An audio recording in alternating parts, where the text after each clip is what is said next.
In this tutorial, I will be demonstrating how to use a heat press or an iron to place the Bill's Mafia heart on a shirt or underwear. First, make sure to have your heat press set to 160 Celsius or 320 Fahrenheit. If you're using an iron, the temperature should be the same.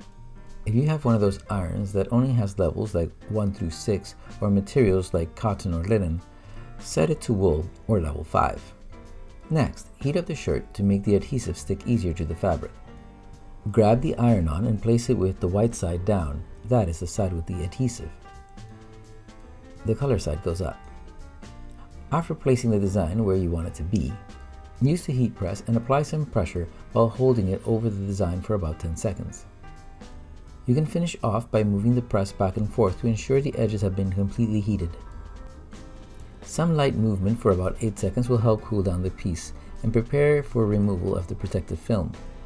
After removing the protective film, use parchment paper to reheat the design. You can also use clean printer paper as I am doing here. Here, I apply about 10 more seconds with a bit of pressure.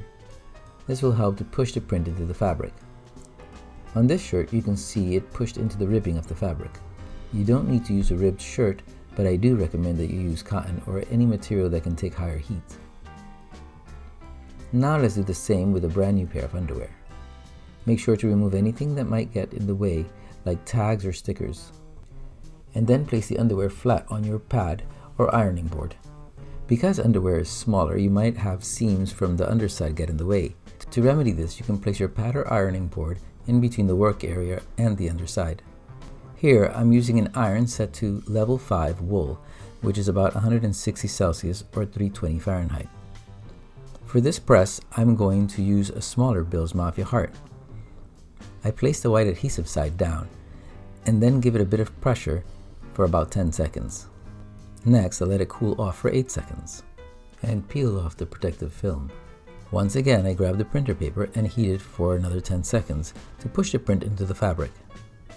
It should look like the print is now part of the fabric. And there you have it. If you like this video or our products, please visit us at mimerstudios.com.